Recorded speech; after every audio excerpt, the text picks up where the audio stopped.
Hi అండి, నమస్తే. Welcome to Shashi home talks. కరివేపాకుతో ద బెస్ట్ రెసిపీ. కరివేపాకు ఘాటా అంటే పులుసుని ఘాటా అంటారు. ఈ పులుసుని ఎలా చేసుకోవాలో చూపిస్తాను. రాబోయే వర్షాకాలానికి చాలా చాలా మంచి రెసిపీ. 100% healthy recipe.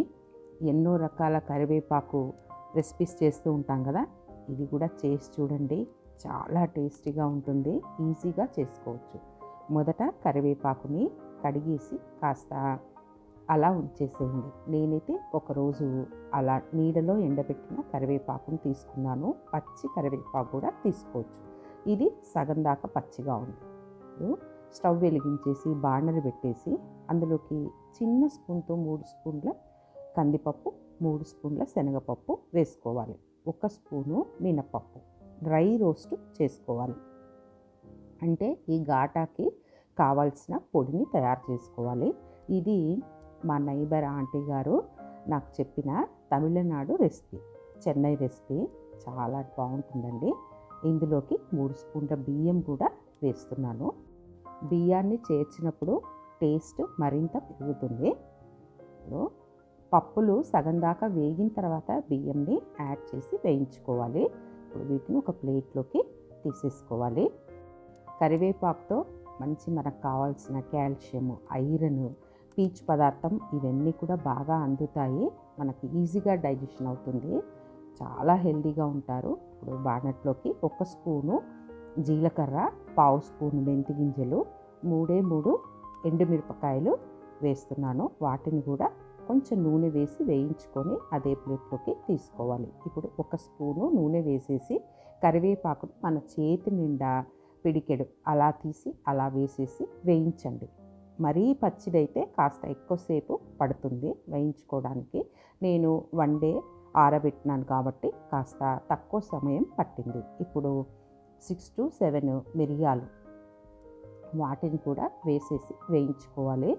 మీకు మరీ కారం కావాలి అంటే మిరియాలని, ఎండుమిరపకాయలని కాస్త ఎక్కువగా వేసుకోవచ్చు. ఇప్పుడు 1.5 స్పూను మిక్సీకి పట్టిన వట్టి కొబ్బరిని ఇందులో వేసేసాను. తురిమి కూడా వేసుకోవచ్చు, కట్ చేసి కూడా వేసుకోవచ్చు. స్టవ్ ఆఫ్ చేసేసి ఈ ఎండు కొబ్బరిని వేసుకుంటే మాడకుండా ఉంటుంది. చల్లారిన తర్వాత బాగా పొడి పొడిగా అవుతుంది కరివేపాకు. ఇప్పుడు అన్నిటినీ కలిపి మిక్సీలో వేసేసి పొడి చేసుకోవాలి. ఎంత మంచి వాసన వస్తుంది అంటే చాలా సూపర్గా ఉంటుందండి. ఒక్కసారి రెసిపీ చేసి చూడండి. వీక్లీ వన్స్ తప్పనిసరిగా చేసుకుంటారు. మనకు ఈ పులుసు అనేది చాలా టేస్టీగా ఉంటుంది. ఇప్పుడు ఇలా పొడి పట్టుకున్న తర్వాత దాన్ని కూడా ప్లేట్లోకి మార్చుకోవాలి. ఇప్పుడు ఈ పొడి రెడీ అయిపోయింది. నేను ఇండక్షన్ స్టవ్లో చేసి చూపిస్తాను. ఈ పులుసుని ఒక గిన్నె పెట్టేసి ఇండక్షన్ స్టవ్ ఆన్ చేసుకోవాలి. ఇందులోకి 1 స్పూను నూనె వేసి ఆవాలు, జీలకర్ర, ఇంగువ కూడా వేసుకోవాలి. ఇందులోకి గార్లిక్, ఆనియన్ అస్సలు వేయొద్దండి. కరివేపాకు టేస్ట్ పాడైపోతుంది. అవి లేకుండా చేసుకోండి, చాలా టేస్టీగా ఉంటుంది. ఈ పొడి కూడా ఇందులో వేసేసి లైట్గా వేయించుకోవాలి. నెక్స్ట్ ఇప్పుడు చింతపండు పేస్ట్ను తీసుకోవాలి. చింతపండు పులుసైనా పర్వాలేదు. నేను తయారు చేసుకున్న చింతపండు పేస్ట్ను వేస్తున్నాను. 1.5 స్పూను వేసాను, సరిపోతుంది. ఈరోజు నేను చేసిన ఘాటా ఈ పులుసు 5 to 6 మెంబర్స్కి సరిపోతుంది. చింతపండు పేస్ట్ రెసిపీ వీడియో డిస్క్రిప్షన్లో పెడతాను, చూసేయండి. మరొక్కసారి చేయమన్నా కూడా చేస్తాను, కామెంట్ ద్వారా తెలపండి. ఈ చింతపండు పేస్ట్లోకి కొంచెం నీళ్లు వేసేసి రసంలాగా చేశాను. దీన్ని మనము ఈ గిన్నెలోకి వేసుకోవాలి. ఇప్పుడు తగినన్ని నీళ్లు పోసుకోవాలి. మిక్సీ జార్లో కూడా నీళ్లు వేసేసి అందులోకి వేసాను.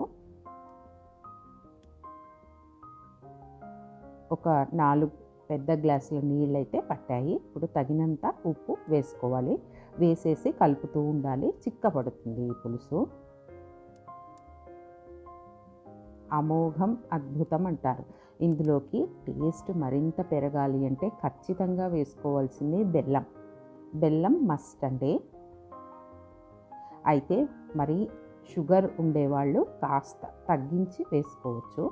ఎప్పుడో ఒకసారి చేసుకోవటానికి బెల్లం యాడ్ చేసి వేసుకోవచ్చండి. ఇప్పుడు మరి పచ్చి కరివేపాకుని పైన వేశాను. మరింత వాసన టేస్ట్ వస్తుంది. బాగా మనము మరలించాలి, బాగా చిక్కబడేదాకా చేసుకోవాలి. ఇంకా రెసిపీ అయిపోయింది. అన్నంలోకి చాలా బాగుంటుంది. ఈరోజు దీనికి కాంబినేషన్గా వంకాయ మామిడికాయతో చేసిన ముద్దపప్పు కంచు పాత్రలో చేశాను. కాంబినేషన్ అదిరిపోయింది, సూపర్గా ఉంటుంది. ట్రై చేసి చూడండి. ఈ రెసిపీ నచ్చితే లైక్ చేయండి, షేర్ చేయండి, సబ్స్క్రైబ్ చేసి బెల్ ఐకాన్ని క్లిక్ చేయండి. Thank you.